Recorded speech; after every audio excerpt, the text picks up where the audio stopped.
No doubt जाती है। 313 तक मैंने ड्राइव की है इसको। अच्छा, आपने 313 तक ड्राइव की है? हाँ जी, मैक्सिमम मैंने इसको।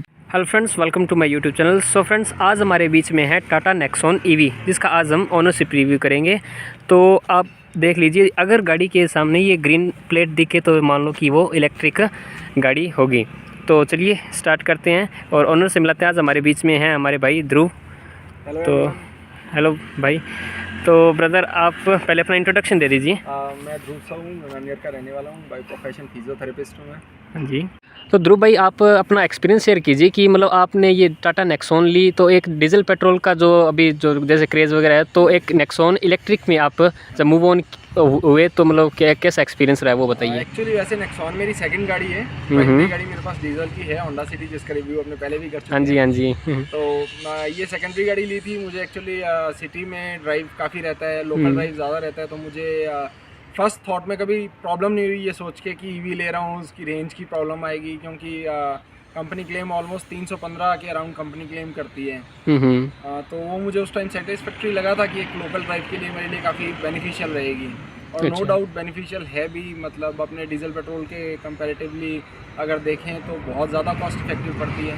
इसका अभी करंट जो मेरा माइलेज रह रहा है लगभग 250 से 350 किलोमीटर ये सिंगल चार्ज पे चलती है, depending on hour drive conditions. अच्छा, तो आपने जैसे आप बता रहे हो पहले होंडा सिटी डीजल थी आपके पास, तो आप जैसे मूव ऑन हुए इलेक्ट्रिक पे, तो आपने मतलब आपको ये माइलेज कंपनी कितने क्लेम करती है? 315 के अराउंड का। अच्छा, 315 के। और आप सिटी यूज़ के लिए रखते हो? हाँ, मैक्सिमम वैसे जाता हूँ, जैसे 100-125 किलोमीटर का ड्राइव होता है तो मैं आराम से इसी पे करता हूँ। तो उससे पहले आप डीजल रखते थे और अब ये इलेक्ट्रिक रखते हो, तो कोई पावर वगैरह की कोई एक्सपीरियंस हुआ कुछ? पावर नो डाउट इसमें बहुत ज़्यादा है, पिकअप इसका बहुत ज़्यादा अच्छा है, डीजल से ज़्यादा है? डीजल से बहुत ज़्यादा अच्छा है। अच्छा। अपने मतलब अगर ड्रैग रेस कर रहे हैं तो मुझे नहीं लगता कि अपने नॉर्मली चलने वाली कोई भी पेट्रोल या डीजल की गाड़ी इसको बीट कर सकेगी ड्रैग रेस में। अच्छा, ड्रैग रेस में अगर मान लो होंडा सिटी और इसकी करवाएं ड्रैग रेस, हाँ जी, तो कौन सी विनर होगी? डेफिनेटली ये होगी, डेफिनेटली होगी, कोई डाउट नहीं है। अच्छा, तो कभी करवाई है आपने? नहीं की नहीं, बट पता चलता है। हाँ। मतलब जो टॉक है इसका वो इतना ज़्यादा है हाँ। डीजल पेट्रोल के कंपैरेटिवली, डेफिनेटली ये विनर रहेगी। अच्छा, तो आपने कितने किलोमीटर इसको चला चुके अभी तक? लगभग 45,000 के अराउंड चली है। 45,000 किलोमीटर्स। और कितना टाइम हो गया लिए हुए? 1.5 साल पहले। अच्छा, 1.5 साल के अंदर आपने 45,000 किलोमीटर चला चुके हो। फिर तो आप इसके बारे में फुल मतलब जानते हो। तो मतलब सेकेंडली आप ये बताइए कि आपने 45 किलोमीटर चलाए, मतलब आप कभी ये सिंगल चार्ज कितने ये टाइम पे हो जाती है? सिंगल चार्ज का मतलब ये है कि अगर अपने देखें 0 to 100 कर रहे हैं, मतलब 0 पे तो कभी की नहीं, ऑलमोस्ट 10-15 मिनिमम परसेंटेज रहती है गाड़ी की। अगर 15% से 100% में चार्ज करता हूँ तो लगभग 7-8 घंटे लगते हैं, मतलब ओवरनाइट चार्ज करता हूँ। अच्छा, मतलब रात को लगा के छोड़ देते हो, सुबह लगभग चार्ज होती है? 10 बजे लगा के छोड़ी, सुबह 6 बजे देखते हैं तब चार्ज होती है। अच्छा, और 8 घंटे का चार्ज। अच्छा भाई, आप बता रहे हो कि आपने इसको 45,000 किलोमीटर चला चुके हो, तो आपने कभी इस पर लॉन्ग ट्रिप की है? हाँ, लॉन्ग ट्रिप की मतलब हो गई है। एक्चुअली जो मुझे आज तक ईवी का मेरे लिए ड्रॉबैक रहा है वो सिर्फ यही था कि गंगानगर में इसकी सर्विस नहीं होती। अच्छा, नहीं होती? हाँ जी, अभी करंटली हो नहीं रही है, यहाँ पे ऑथराइजेशन नहीं है सर्विस के लिए। तो फिर आप कहाँ पर जाते हो? अभी मैंने एक सर्विस इसकी लुधियाना से करवाई थी और दूसरी सर्विस मैंने इसकी बीकानेर से करवाई। अच्छा, तो वो दोनों ही ट्रिप्स थी जो कि मतलब लॉन्गेस्ट मैंने इस पर ट्रैवल किया दोनों, क्योंकि 250 किलोमीटर से लुधियाना था यहाँ से और 250 किलोमीटर से बीकानेर था। अच्छा, तो तब मैंने इनको ड्राइव किया। तो मतलब आप सिंगल चार्ज करते हो, तो एक बार आप लुधियाना जैसे वहाँ पर पहुँच गए, फिर वहाँ पर चार्ज की और वापस आ गए? हाँ, कंपनी में फास्ट चार्जर था तो उन्होंने चार्ज करके ही वापस दी थी मुझे। हाँ, तो इसमें दो ऑप्शन आते हैं चार्जिंग के। एक तो फास्ट चार्ज होता है, जैसे मतलब अपने अभी तो मतलब इतने नहीं है जगह जगह पे, जैसे पेट्रोल डीजल वगैरह पंप है। तो सेकेंडली घर पे है। हाँ, तो फास्ट चार्जिंग और जो अपने एक नॉर्मल घर पे यूज करते हो उसमें कितना टाइम लगता है? फास्ट चार्जिंग का तो लगभग कंपनी कहती है कि 0 to 80% 1 घंटे में करती है। 0 to 80% 1 घंटे में? 1 घंटे में चार्ज होता है फास्ट चार्जर। और स्लो चार्जर अभी एक्चुअली इसमें क्या है ना, चार्जर 3 टाइप के आ चुके हैं। अच्छा, जो फास्ट चार्जर अपने जैसे बोलते हैं वो तो डीसी फास्ट चार्जर होता है। डीसी फास्ट और चार्जर। घर पे जो अपने यूज़ कर रहे हैं वो एसी चार्जर है। तो इसी में ही एक एसी फास्ट चार्जर भी आ चुका है जो कि कंपनी क्लेम करती है कि लगभग 3.5 घंटे में 100% चार्ज। 3.5 घंटे में 100% चार्ज करेगी एसी सप्लाई से। अच्छा, और जो डीसी सप्लाई से चार्ज होता है उसमें 1 घंटे में 0 to 80% चार्ज करती है। तो आप बता रहे हो आपको ये 1.5 साल हो गया, तो अभी हाल ही में जो नेक्सॉन ईवी मैक्स आई है, हाँ जी, जो कंपनी क्लेम करती है 400 किलोमीटर लगभग इतनी रेंज देती है, तो फिर आपको ये ऐसे नहीं हुआ कि थोड़ा सा टाइम और रुक जाते तो? हाँ थोड़ा लगा, बट अगर आपने देखें प्राइस कंपैरेटिवली देखें और मेरे यूजेज के हिसाब से मुझे मतलब इतना कभी अफसोस नहीं हुआ उस चीज़ का। और बाकी उसमें एक बैटरी पैक का ज़रूर है कि इसमें 30 किलोवाट्स की बैटरी है, उसमें 40 किलोवाट्स की बैटरी है, तो वो डिफरेंस अपने मेंटेन नहीं कर सकते। तो अगर अपने ईवी मैक्स और इसके कंपैरेटिवली बात करें तो ईवी मैक्स में जो 40 किलोवाट की बैटरी है और इसमें 30 किलोवाट की बैटरी है, वो एक सिग्निफिकेंट डिफरेंस है जो कि रहेगा ही। उसके अलावा जो देखें तो जो ईवी मैक्स में जो फीचर्स आए हैं वो लकीली कंपनी ने इसमें भी अपग्रेड दिया है। हालांकि मैं भी जा नहीं पाया अपग्रेड करवाने, बट मेरे कुछ फ्रेंड्स और रिलेटिव्स हैं जिनके पास है यही, तो उन्होंने अपग्रेड करवाया। तो उसमें जो ईवी मैक्स में अपने को क्रूज कंट्रोल का फीचर मिलता है, प्लस अपने जो इसमें ब्रेकिंग का होता है ना सिस्टम, उसमें भी 3 मोड्स दे दिए, रीजनरेटिंग मोड्स दिए 3 अलग अलग टाइप के, तो वो भी अपने को इसी की अपडेट में मिल गए हैं। इसी के अंदर मिल जाते हैं वो, मतलब वो अपडेट करवाना पड़ता है। सिर्फ एक प्राइम अपडेट नाम से अपडेट है, वो कंपनी से करवाना है, तो वो मैं इस सर्विस पे। तो आपने अभी तक, अच्छा अब करवाओगे? हाँ, वो लास्ट सर्विस करवाई थी तब तक आया नहीं था, और अब इसकी नेक्स्ट सर्विस होगी तब मैं इसमें करवाऊंगा। अच्छा, तो ये RJ13 ये श्रीगंगानगर का नंबर है, तो मतलब आपने यहीं से ली ये गाड़ी? नहीं, मैंने जयपुर से परचेज की थी। अच्छा, जयपुर से। और सबसे पहले जैसे बात करें, इस पर सब्सिडी वगैरह भी देती है गवर्नमेंट? सब्सिडी एक्चुअली अपने राजस्थान में नहीं है। राजस्थान में अपने RTO टैक्स की सब्सिडी मानी जाती है कि इसमें RTO का कोई अलग से अपने चार्जेस नहीं लगते। 5500 का चालान करते हैं सिर्फ, अच्छा, वही RTO चार्ज है। मतलब जो अपने डीजल पे देखें तो 14% के अप्रॉक्स RTO चार्जेस लगते हैं, वो इस पे वेव ऑफ किए गए हैं। अच्छा। पर दिल्ली में शायद NCR रीजन में कुछ सब्सिडी दी लागू। अच्छा, तो बात करें अब इसके जो मतलब इसके अंदर 3 सिस्टम है, वो आते हैं, मोड आते हैं, इको, स्पोर्ट्स और 2 ही हुए शायद। इको, हाँ इको और स्पोर्ट। तो उसके बारे में कुछ बताइए, आपने कभी यूज़ वगैरह उसका? हाँ, तो मतलब ये स्पोर्ट्स मोड तो बेसिकली सिर्फ एक टॉर्क बढ़ाने के लिए है, बट उसमें बैटरी ड्रेनेज बहुत ज़्यादा बढ़ जाती है। अच्छा। अगर अपने ये माने कि अपने स्पोर्ट्स मोड पे ही ड्राइव कर रहे हैं कंटिन्यूसली, तो ये मेरे आइडिया से लगभग 120 किलोमीटर मैक्स चल सकती है स्पोर्ट्स मोड में। अच्छा। हाँ जी। और इको पे तो वो जितने हाँ, है ही वो। इको पे नॉर्मल ड्राइव मोड जो है उसमें ऑलमोस्ट मेरी 250 से 275 की अप्रॉक्स चलती है। और बात करें इसके एसी की, जो कूलिंग, उसकी कूलिंग कैसे है एसी की? एसी कूलिंग में कोई फ़र्क नहीं है, बिल्कुल सेम जैसे अपने पेट्रोल डीजल में एक्सपीरियंस करते हैं। प्लस बल्कि इसमें ये फ़ायदा है कि जैसे देखा जाता है अपने डीजल की गाड़ी या पेट्रोल की गाड़ी में उन्होंने स्टार्ट किया है, अगर उसको रन नहीं करेंगे तो उसका कंप्रेसर स्टार्ट नहीं होता, टाइम लेता है, लैग लेता है। बट क्योंकि इसका एसी है वो सीधा बैटरी से ऑपरेटेड होता है, तो वो इंस्टेंट कूलिंग स्टार्ट कर देता है। अच्छा। तो वो चीज़ इसमें थोड़ी और अच्छी देखने को मिलती है। अच्छा, तो इसके प्राइस की बात करें तो ये ऑलमोस्ट आपको कितने रुपए की ये मुझे पड़ी थी? लगभग 16,11,000 की। 16,11,000 की अपने जयपुर से राजस्थान में? हाँ जी। इंश्योरेंस, RTO चार्ज जो भी थे, प्लस मैंने एसेसरीज भी ऐड करवाई थी। जैसे सब मिल इसमें एसेसरीज में सीट कवर दिए थे उन्होंने मुझे, मैट दिए थे और मड फ्लैप्स दिए थे। अच्छा। 3 एसेसरीज आई थी और गाड़ी का कवर था। तो आपने मतलब इसको 16 लाख रुपए जब दिए कंपनी को, तो आपको थोड़ा सा ऐसे नहीं लगा कि किया सेल्टोस ले लें, होंडा क्रेटा वगैरह ले लें? तो मतलब पेट्रोल डीजल से मुझे चाहिए ही नहीं था पेट्रोल डीजल के वेरिएंट में, क्योंकि ऑलरेडी मैं होंडा सिटी यूज़ कर रहा हूँ, तो वो चल रही थी। बट मुझे ये था क्योंकि सिटी ड्राइव के हिसाब से वो एक्सपेंसिव पड़ती है, और अभी तो फिर भी तेल का दाम थोड़ा कम हो गया, बीच में तो बहुत स्काई रॉकेटिंग था। अपने राजस्थान में तो वैसे भी बहुत ज़्यादा है। गंगानगर में मतलब पूरे इंडिया में सबसे महंगा तेल अपने के कारण तभी फिर आपने वो, इसीलिए ये था कि चलो ईवी पे शिफ्ट होते हैं ताकि कॉस्ट इफेक्टिवनेस हो। अच्छा, जैसे बात करें आप बीकानेर गए, अपने यहाँ से गंगानगर से लगभग 250 किलोमीटर है, तो एक तो डीजल होंडा सिटी लेके जाएं और इसको लेके जाएं तो कितने रुपए की बचत होती है? तो जैसे अपने अगर ऑन पेपर बात करें तो होंडा सिटी का जो देखा जाता है लगभग 5 रुपीज़ पर किलोमीटर उसका खर्चा पड़ता है। 5 रुपीज़ पर किलोमीटर? हाँ, 5 रुपीज़ पर किलोमीटर। और वहीं अगर ईवी का देखें तो लगभग 1 रुपये पर किलोमीटर, तो लगभग 4 रुपए पर किलोमीटर का एक अपने प्रॉफिट कह सकते हैं या बचत कह सकते हैं कि हाँ वो अपने लेते हैं। तो अगर 250 किलोमीटर चल रहे हैं तो ऑलमोस्ट 1000 रुपए का अपने को उसमें बचत रहती है। अच्छा, तो इसके फिर चार्जेस वगैरह का वो दिखा दीजिए कि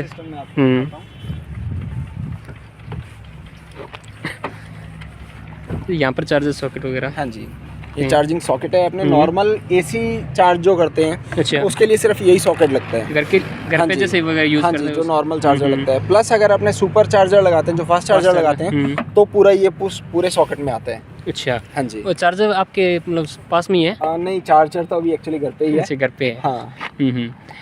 भाई जैसे आप बता रहे हो कि आप लॉन्ग ट्रिप वगैरह पे जाते हो, तो मतलब इसका बूट का क्या रहता है आपको, मतलब फुल स्पेस मिलता है या? हाँ, बूट स्पेस इसमें काफ़ी अच्छा है, लगभग 350 लीटर का बूट स्पेस मिल जाता है। आप हम्म। देख सकते हैं इसमें। अच्छा, यहाँ पर रिक्वेस्ट सेंसर मिल जाता है, हाँ उससे जी। अपने ओपन हो जाता है।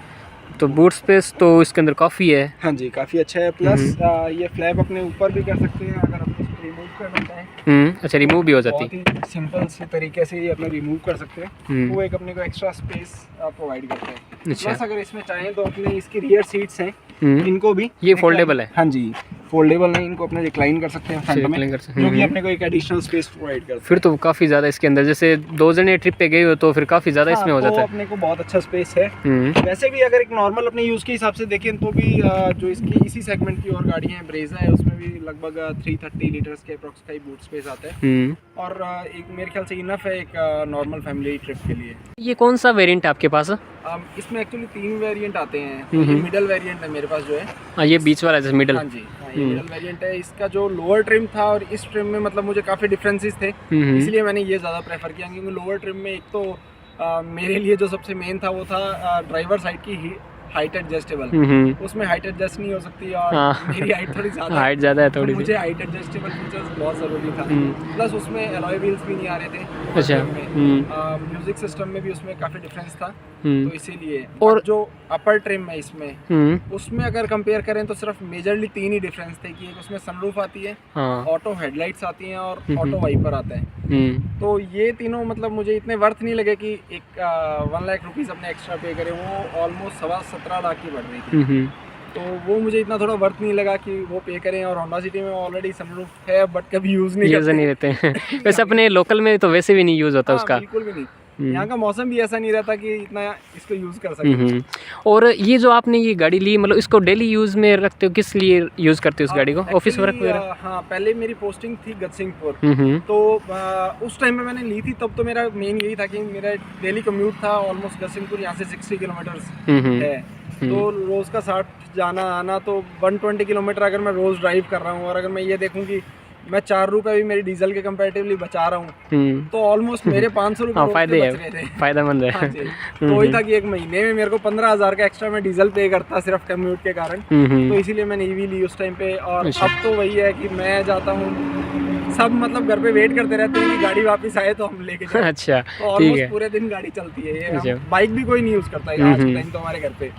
उसमें भी पेट्रोल। हाँ जी, बाइक से ज़्यादा कॉस्ट इफेक्टिव है, ये भी सेफ है गाड़ी। मतलब आप फुल सेटिस्फाई हो इस गाड़ी से? हाँ जी, बिल्कुल। अच्छा, तो भाई एक चीज़ और, जैसे मान लो कि आप जैसे ट्रिप पे गए हुए हो तो इसकी बैटरी मतलब ऑन रोड मतलब फिनिश हो जाती है, तो फिर आपको जैसे एडिशनल वायर वगैरह कुछ वो आपने क्या कर रखा है इसका? मैं उसके लिए मैंने परचेज किया था क्योंकि मुझे जयपुर से ही यहाँ पे लेके आनी थी, जो ऑलमोस्ट 450 किलोमीटर के अराउंड है। तो मुझे पता था कि रास्ते में मुझे चार्ज करनी पड़ सकती है। इसीलिए मैंने एक उसका एडिशनल एक वायर, ताकि कहीं भी अपने ढाबे पे या कहीं भी रुक रहे हैं तो इसमें मैं बेसिकली 2 वायर साथ में रखता हूँ, ये अर्थ करने के लिए। अच्छा, क्योंकि ईवी को चार्ज करने के लिए अर्थिंग होनी कंपल्सरी है। अच्छा, यूजुअली अपने अगर ढाबे पे या कहीं रुक रहे हैं तो वहाँ अर्थिंग नहीं मिलती है, तो इसीलिए मैं अर्थ वायर साथ में लेके चलता हूँ। अच्छा, प्लस एक मैंने लंबी एक वायर रेडी करवा रखी है ऑलरेडी, जिसमें एमसीबी वगैरह फिट करके, पावर प्लग मैंने फिट करके, ताकि मैं कहीं पे भी चाहूँ वहाँ पे इसको चार्ज लगा लेता हूँ कोई भी। और मैंने एक्सपीरियंस किया है कि कोई रोकता भी नहीं है। अच्छा, ऑलमोस्ट हर कोई चार्ज करने देता है। अगर ज़्यादा है तो अपने पे कर देते हैं उसको पर यूनिट के हिसाब से, तो ये काफ़ी सही रहता है। ये काफ़ी यूज़फुल है मतलब ये वायर। हाँ, यही तो मतलब जैसे मान लो कभी ऐसा इमरजेंसी के अंदर भी हो जाए अपने, क्योंकि चार्जर वगैरह वो तो काफ़ी छोटी वायर होती है उसकी, तो तब एडिशनल वायर ये भी रखना ज़रूरी है, मतलब बहुत ज़रूरी है। नेगेटिव्स कुछ लगे? नेगेटिव पॉइंट अब तक के यूज़ के हिसाब से तो सिर्फ यही है कि फ़िलहाल गंगानगर में सर्विस सेंटर नहीं है। अच्छा, उसके अलावा मुझे आज तक कभी कोई इसमें प्रॉब्लम नहीं है। बाकी तो अभी फर्दर ड्राइव पे ही पता चलेगा कि इसकी बैटरी की परफॉर्मेंस अगर ड्रॉप हो रही है या नहीं हो रही। लकीली अगर ना हो तो बहुत बढ़िया है। अच्छा, तो बैटरी की बात करें, मेरे को याद आया कि कंपनी कितने मतलब इसकी वारंटी वगैरह, कुछ गारंटी वगैरह ईयर्स की? इसकी बैटरी की 1,60,000 किलोमीटर या फिर 8 ईयर्स की 8 ईयर्स लेती है। हाँ जी, जो भी पहले होगा उस तक। उसके बाद फिर क्या जैसे कोई चेंज करके देंगे या कुछ, मतलब उसकी मतलब उस इतने टाइम के अंदर या इस इतने किलोमीटर से पहले अगर कोई दिक्कत आती है तो उसमें अपने को कंपनी रिप्लेस करके देती है बैटरीज को फ्री ऑफ कॉस्ट। अच्छा, बट अगर उस टाइम के बाद आती है तो वो अपने चार्जेबल रहेगी। अच्छा, एक और जैसे आप बता रहे हो कि आप जैसे लॉन्ग ट्रिप पे गए हो कहीं पे भी, जैसे बीकानेर वगैरह, लुधियाना वगैरह, तो आपको सुपर चार्जर वगैरह जैसे वो होता है फास्ट चार्जिंग, वो मतलब कितने आपको कहीं कहीं जगह जगह मिले या फिर? नहीं, अभी एक्चुअली मैं जब गया हूँ उस टाइम पे लग रहे थे 1-2 पंप्स पे, बट चालू नहीं हुए थे, तो मोस्ट अच्छा। प्रोबेबली अब तक शायद स्टार्ट हो गए तो अपने गंगानगर में तो जैसे है ही नहीं। नहीं, गंगानगर में अभी एक लगा है, शायद कोई मार्केट एरिया अच्छा। है, वहाँ पे अभी एक फास्ट चार्जर लगाया है। मतलब धीरे धीरे ही होगा तो सब लगेगा, कुछ। हाँ, थोड़ा डेवलपमेंट में टाइम लगेगा, बट फॉर श्योर आने वाले टाइम में काफ़ी आराम होगा इसका। अच्छा, एक और जैसे आप इलेक्ट्रिक की बात, अब जैसे अभी तक क्रेज़ है इंडिया के अंदर, तो टाटा ने सबसे पहले ही मतलब मानो की पहल करी थी इंडिया के अंदर।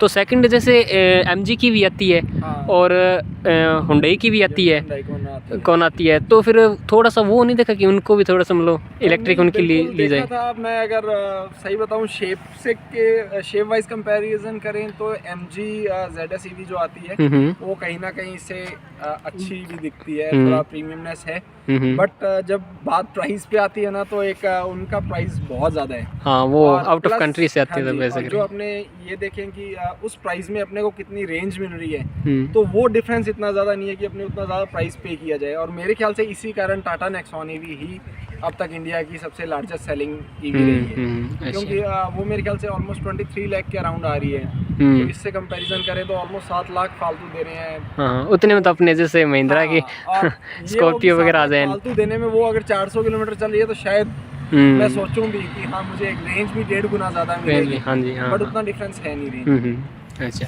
तो चलिए इंटीरियर की बात कर लेते हैं। ये है इंटीरियर नेक्सॉन EV का, तो बात करते हैं इनसे। ब्रदर कुछ बताइए फिर इसके इंटीरियर वगैरह के बारे में, आपको कैसा मतलब ये फील कराता है, कंफर्टेबल? इंटीरियर की अगर बात करें तो टाटा की बात माननी पड़ेगी कि इन्होंने पिछले कुछ सालों में इंटीरियर्स में बहुत ज़्यादा इंप्रूवमेंट किया है। एक्सटीरियर्स में भी नो डाउट किया है, इनका प्लेटफॉर्म काफ़ी चेंज हुआ है, और शायद JLR परचेज करने की वजह से काफ़ी जो ये टच दिए इन्होंने लैंड रोवर और जैगुआर से इंस्पायर होके, जैसे कि गियर नॉब है गाड़ी का, और शिफ्टर्स जो भी हैं, मतलब काफ़ी एक प्रीमियमनेस फील होती है अपने अगर पहले की टाटा की गाड़ियों को कंपेयर करें तो। प्लस स्टार्ट स्टॉप फीचर है, तो एक बार ऑन कीजिए। हाँ जी, ये वन पुश ये स्टार्ट है। और सबसे अच्छा जो लगा मुझे वो हरमन का साउंड सिस्टम दिया गया है इसमें।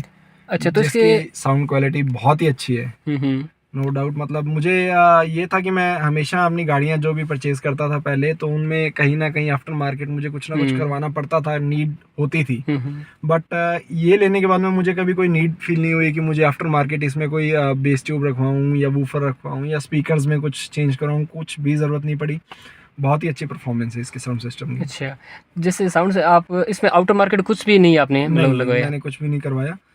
और प्लस इसमें एप्पल कारप्ले भी अटैच होता है, एंड्रॉइड ऑटो भी अटैच होता है। एप्पल कारप्ले भी है, एंड्रॉइड ऑटो दोनों ही है। एंड्रॉइड ऑटो भी है, बाकी इसमें 360 डिग्री कैमरा आ जाता है, इसी स्क्रीन में अपने को देखने को मिलता है। अच्छा, तो इसकी कैमरा क्वालिटी आपको कैसी लगी? कैमरा क्वालिटी बहुत अच्छी है, प्लस पार्किंग असिस्ट लाइंस आती हैं इसमें, तो वो भी बहुत बढ़िया है।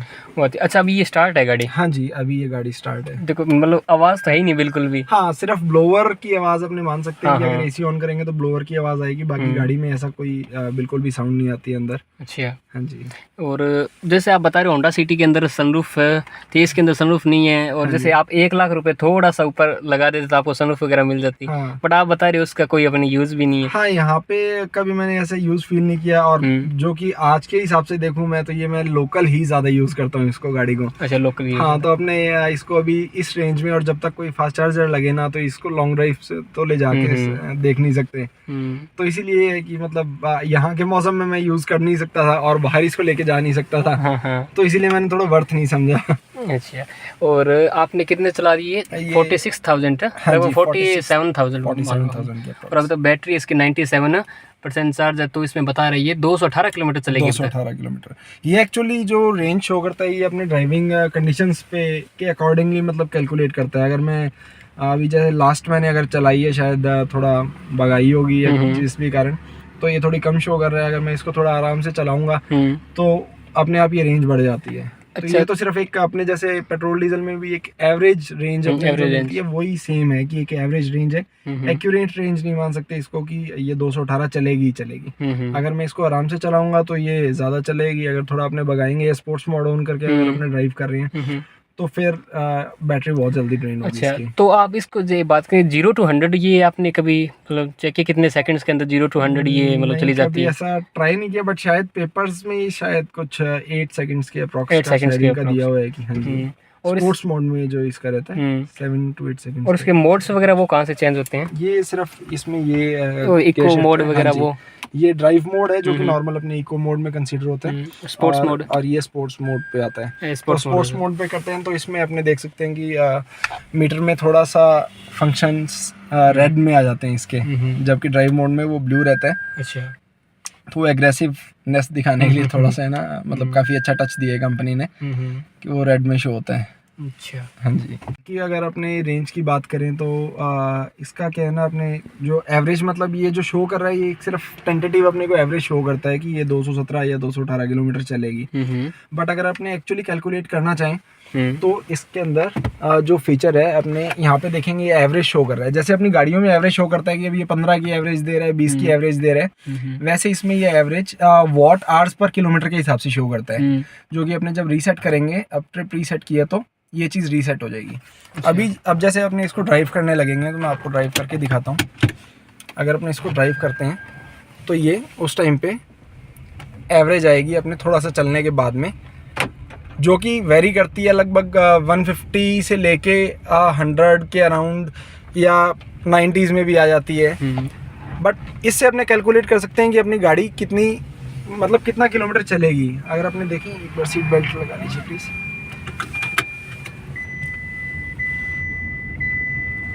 प्लस अपने जैसे बात करें कि ये इसका ग्राफ शो करता है, ये ग्राफ शो करता है कि अपनों ने कितना टॉर्क गाड़ी को प्रोवाइड किया है। तो अपने जैसे ही अगर एक्सेलरेट कर रहे हैं बहुत तेज़ी से तो अपने ये देखेंगे कि ग्राफ बहुत ज़्यादा ऊपर जाता है। तो ये यूजुअली स्पोर्ट्स मोड में ही ज़्यादा होता है कि मतलब उन्होंने पावर जितनी ज़्यादा दी है उतना ग्राफ वेरी करेगा। अच्छा, तो अगर अपने को बेस्ट इसकी माइलेज चाहिए तो अपने को ये ट्राई करना चाहिए कि ग्राफ एक स्ट्रेट लाइन में रहे, जितना हाँ जी जितना स्ट्रेट लाइन में रहेगा मतलब उतना ही एक अच्छी माइलेज अपने को गाड़ी में मिलेगी, जितनी मैक्सिमम स्ट्रेट लाइन रहेगी। और जितना अगर ग्राफ बार बार ऊपर नीचे होगा तो उतना ही अपने को इसकी माइलेज में ड्रॉप देखने को मिलेगा। हाँ जी, जैसे मतलब जो ग्राफ ऊपर जाएगा तो उससे थोड़ी सी मतलब अपने को माइलेज कम मिलेगी। हाँ जी, और ग्राफ अगर बिल्कुल जैसे ये स्ट्रेट चल रहा है हाँ, तो उसमें अपने को माइलेज और जैसे ही अपने जैसे ब्रेक लगाएंगे तो ये ब्लू लाइन से नीचे चला जाएगा ग्राफ, जो डिनोट करता है कि रीजनरेटिव ब्रेकिंग हो रही है। मतलब अच्छा, ब्रेक लगाने से बैटरी फिर से चार्ज हो रही है। हाँ जी, तो वो रीजनरेटिव का फीचर है जो मैं आपको बता रहा था कि एक प्राइम अपग्रेड आया है, उसमें अपने ये रीजनरेटिव ब्रेकिंग 3 मोड्स पे सेट कर सकते हैं। अगर अपने को थोड़ा लंबे में चाहिए तो वहाँ पे अपने को बार बार रीजनरेटिव ब्रेकिंग नहीं चाहिए होती, क्योंकि अपने लंबे में चल रहे हैं तो लगातार अपने चलाते रहते हैं। हाँ जी, तब अपने उसमें लाइटेस्ट मोड पे रख सकते हैं, जिससे कि अपने को बार बार गाड़ी धीरे नहीं होगी रेस छोड़ते ही। अब जैसे इसमें क्या होता है ना कि अब जैसे ही मैं रेस छोड़ूंगा गाड़ी अपने आप ब्रेक लेती है और अपने आप धीरे हो जाती है रीजनरेटिव ब्रेकिंग के कारण। उससे मतलब ये जो फायदा है मतलब कि बैटरी वगैरह चार्ज हो जाती है। जी बिल्कुल। और जैसे अगर मैं प्राइम अपग्रेड करवाता हूँ तो उसमें अगर मैं थर्ड जो हाईएस्ट मोड पे रीजनरेटिव ब्रेकिंग रखूंगा तो जो कि यूजुअली अपने सिटी में रख सकते हैं हम, क्योंकि अपने को धीरे ही चलानी होती है और बार बार धीरे करनी पड़ती है गाड़ी, तो उस केस में रीजनरेटिव ब्रेकिंग के कारण अपने को देखने को मिलेगा कि एक बैटरी की रेंज अपने थोड़ी सी इंक्रीज रहती है उसमें। क्योंकि मेरे जो फ्रेंड्स यूज़ कर रहे हैं जिन्होंने अपग्रेड करवाया उन सब ने बताया कि ऑलमोस्ट उनको 8 to 10% इंक्रीज फील हुआ है उनकी रेंज के अंदर। 8 to 10 हाँ जी, 8 to 10% रेंज उनको एक्स्ट्रा मिलने लगी है रीजनरेटिव ब्रेकिंग यूज़ करने के बाद में। अब जैसे अपने देख सकते हैं कि इसकी एवरेज में ये 116 what hours per kilometre show कर रहा है। तो अगर इससे अपने कैलकुलेट करना चाहें कि अपना एक्चुअली गाड़ी कितने किलोमीटर चलेगी, तो उसके लिए एक सिंपल सा फॉर्मूला है कि मेरी गाड़ी की बैटरी की कैपेसिटी है 30 किलोवाट की। 30 किलोवाट, हाँ जी, तो ऑलमोस्ट होता है जो कि 30,265 के अराउंड। ठीक है, जब उसको वॉट आवर्स में अपने कन्वर्ट करते हैं तो अगर अपने इसको कन्वर्ट करके देखें कैलकुलेट करें, हाँ जी कैलकुलेट करें तो ये 30,200 से भी अपने माने तो जितने वॉट आवर्स पर किलोमीटर ये शो कर रहा है, मतलब ये इतना मेरी कैपेसिटी है टोटल गाड़ी की, जिसमें से कि ये 1 किलोमीटर में 115 वॉट आवर यूज किए जा रहे हैं और टोटल वॉट आवर्स है मेरे पास 30,200। तो जब मैं 30,200 से 115 को डिवाइड करता हूँ तो ये 262 किलोमीटर शो कर रहा है मुझे। तो मतलब ऑलमोस्ट अगर मैं इसी वे में ड्राइव करूँ मेरी गाड़ी तो 262 किलोमीटर तक मैं ड्राइव कर सकता हूँ। हाँ जी, ये एक्चुअली इसका मतलब अपने को ये ट्राई करना होता है कि अपने वॉटर्स पर किलोमीटर इसमें मिनिमम रहे। अगर वॉटर पर किलोमीटर अपने इंक्रीज हो रहे हैं तो मतलब अपनी माइलेज कम आएगी गाड़ी की, वो कम रेंज चलेगी, और जितना ये कम रहेगा उतना ही अपना ज़्यादा चलेगी। अच्छा, तो आई थिंक मतलब ये टेक्निकल चीज़ तो कंपनी भी मतलब नहीं हाँ, बता, ये एक्सपीरियंस का होता है हाँ मतलब। जी, ये बिल्कुल एक्सपीरियंस का अपने कह सकते हैं, क्योंकि ये अपने जैसे माना जाता है कि अपने अगर ये 100 वॉटर्स पर किलोमीटर पे चल रही है, अपनी एवरेज दे रही है, तो गाड़ी ऑलमोस्ट 300 किलोमीटर 300 किलोमीटर चलेगी। हाँ जी। और मैंने एक्सपीरियंस किया खुद में चला के भी, कि जब अपने एसी ऑफ करके और अगर विद इन 40 की स्पीड के अंदर चल रहे हैं, विद इन 40 की, हाँ जी, तो ये नो डाउट जाती है। 313 तक मैंने ड्राइव किया इसको। अच्छा, आपने 313 तक ड्राइव किया? हाँ जी, मैक्सिमम मैंने इसको 313 तक ड्राइव किया। उस टाइम पे ऑलमोस्ट 97 के अराउंड मेरा एवरेज इसमें शो कर रही थी गाड़ी। हाँ जी। ओके फ्रेंड्स, तो ये था टाटा नेक्सॉन ईवी का फुल ओनरशिप रिव्यू। तो ब्रदर थैंक यू, आपने मुझे अपना कीमती टाइम दिया। वेलकम। Thank you.